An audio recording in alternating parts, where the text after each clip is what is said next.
Alright, the case study on Truman Elementary School was very interesting, and I'm excited to share with you what I think I would do in the future. What we know is information about the school. Truman Elementary has a second-year principal. They had an opportunity to look into a grant to help with their reading program. They're a Midwestern city that serves 500 to 700 students, 15% poverty, 5% speaking other languages, most of the time Spanish, from what I read. The achievement and perception information, reading scores on standard assessments are below average. Math is stronger than reading in this district. Addressing the issue. I think Truman Elementary School, their principal, did an awesome job with this. Parents were upset. Truman gathered the information about the classroom and developed a plan to address the problem. What we need to know is, how are the scores compared to the rest of the district? What does it look like compared to the rest of the state? What are some of the possibilities for the drop? Was there high turnover rate in the staff? Was there a change in curriculum? Was there a bunch of new teachers? And something else that I think is important is, how do you hold your staff accountable, and what is your atmosphere of your school? If your students and your staff enjoy being there, they will perform at a higher level than if they're just there because they have to be. So I think atmosphere is extremely important when it comes to that. Truman also has a grant writing committee, or does Truman also have a grant writing committee to look at grants and identify some ways to help close this reading gap that we are seeing and that has been addressed as a concern. The problem, teachers aren't teaching the basics. Teachers are not teaching strategies. Students are not performing. Teachers aren't meeting the needs of all of the students with appropriate grade level text, and no professional support for teachers to help develop the skills for success in the classroom. I think as a teacher, with my first year, I know that support was huge and I needed all the help I could get. And different grade levels is one of the things that all students need, because we all learn at a different pace. Category 2, plan of action. Steps to resolve the problem. When identifying that there is a gap, I think that you need to first discuss it with your staff at a staff meeting or PLC. Sometimes you don't have enough time at a staff meeting, but at a PLC you're able to dive deep into grade levels to help identify what's going on. Discuss with other professionals what strategies have worked for them. Collaboration. If something is working in one school, it might work in another school. Listening to them, seeing what the ways that they try and do things could help. Once I have discussed the different strategies that someone else has done, maybe hold a professional development day to discuss the best practices, help bring into focus what we should be doing in the classroom as opposed to what we are doing. Not to point anyone out or to make them feel down, but just to remind them of different ways that have been working in other classrooms. Then I would try and create a new schedule for the upcoming year. Increase reading instructional time. Have measurable data coming in to monitor progress throughout the year. Measurable data is big. If you can't see what's happening throughout the year, there's no way to continue to grow. And then build a grant committee to support the classroom. If you have a committee to constantly be writing grants, then we're able to get more resources to provide for the classroom. Like I said, talking about PLCs and coaching, time to create and discuss effective practices. All teachers have their own way of teaching, but showing them different effective practices, what means the most in a classroom, what has the biggest result, is important. Another thing is having a mentor for teachers for the first year, then just for incoming teachers the following. To help get them on track, to show them what they do, to help plan, organize, structure their classroom, give them ideas of what they should do.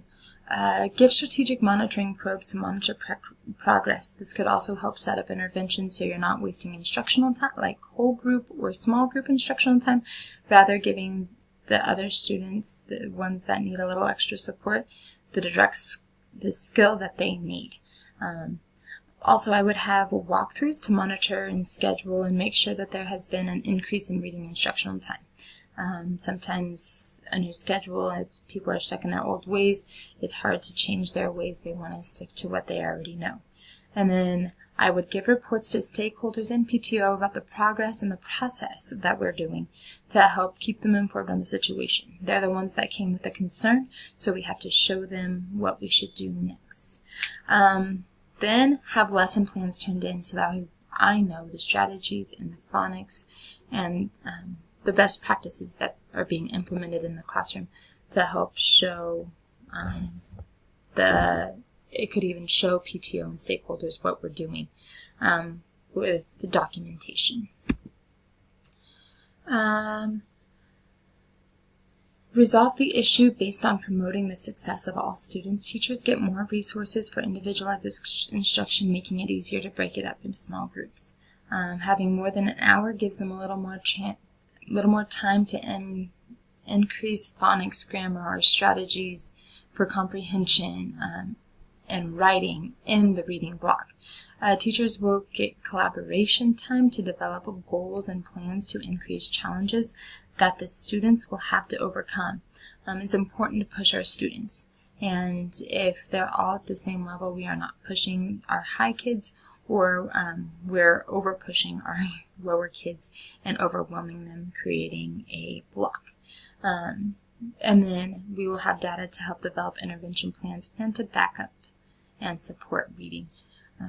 Data is important. Like I said, you have to keep providing data in order to guide your instruction.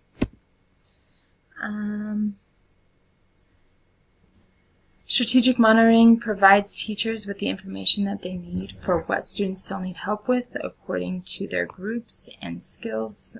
It's easy to reorganize groups or to redo groups.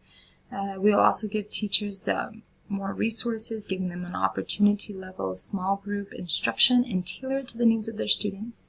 And then the added time will give them a chance to model and go back to phonics or comprehension throughout the block instead of rushing through everything. Thinking, valuing, and feeling. I valued what the parents were saying and how they took their concern to PTO to present.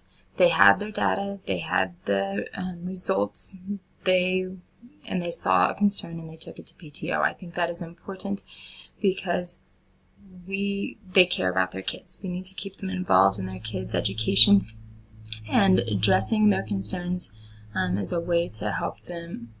They were helping us hold us accountable. Every kid learns at a different pace, and some will be behind. Offering them the level that they need will give them a growth, will also push them at the level that they need to have that growth. Phonics, whenever I saw that phonics wasn't being taught, phonics is crucial at the beginning. They use those skills all the way through life. So offering them extra time should help with phonics, giving them that extra 10 minutes or so. Small groups also give them a chance to look at the information and pick a skill and vocabulary at their level to continue to push but not overwhelm. So some of the concerns that I would still have would be writing, making sure that they are following expectations. Is the writing embedded in the reading curriculum? Is it something separate? Are we wanting to write stories, or are we wanting to write just to make sure that we're understanding? So answering questions, writing incomplete sentences with capital letters, punctuation, correct spelling. What is the expectations for writing? And is that part of the reading block, or is that going to be something separate? I know at Garden City we have it as something separate, which is why I asked. The amount of time it takes to compare or see changes happening in the school. So when they brought to us the state standard or the state assessments, is there a different way that we can get more or feedback more up to date and quicker all the time to make sure we are getting the results that we need? And then finally, organization and structure. It's hard with organization and structure, can be overwhelming. So having someone to help guide that and show them those steps and how they do it gives them an idea of how they want to do it. Yes, they can still do it something differently, but it needs to be quick and right back to work without wasting too much time. So, which is why I say having a mentor could help, someone who's already been doing it and has great success.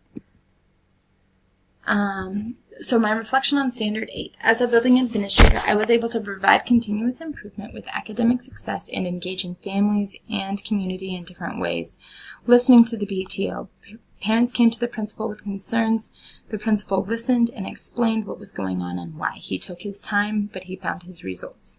That is a good way to keep the families engaged. You could even give the parents things that they could do at home to help their reading scores. Another thing that we did was provide evidence with collected data. So as we were collecting the data, he used that, everyone used that to show from the last 3 years if we could have a different way to write a letter and share what other results that we see or other data that we have collected to help provide some assurance for the parents or for those stakeholders is important. Communicating your findings and explaining your changes you plan to implement. You have to communicate.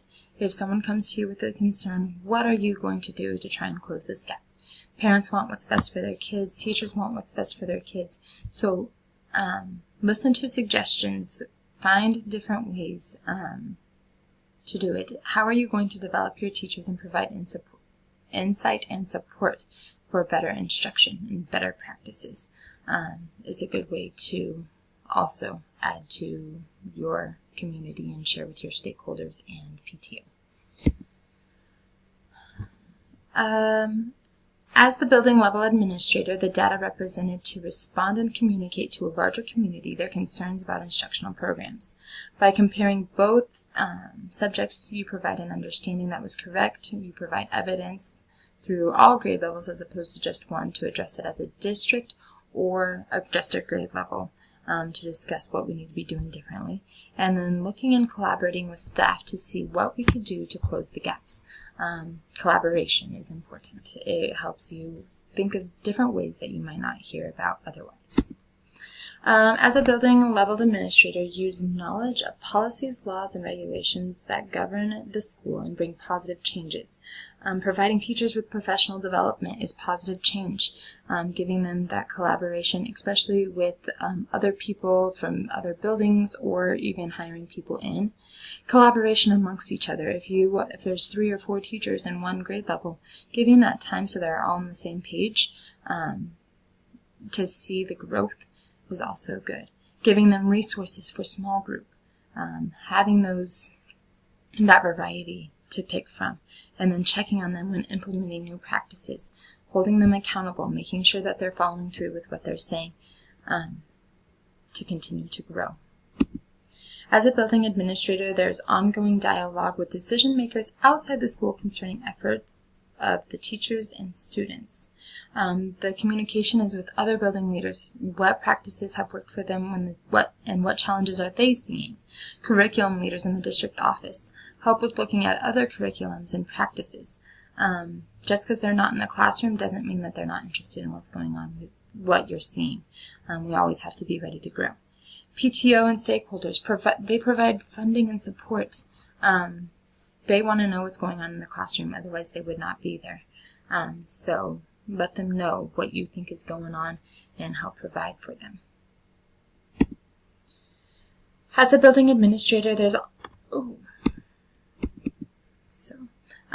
I think that there is a lot that we can do as a school to continue to grow, and it is important that we continue to do those things. Collaboration is one of the biggest things that we could do, and continuing to monitor and use data will also help us grow. So, thanks.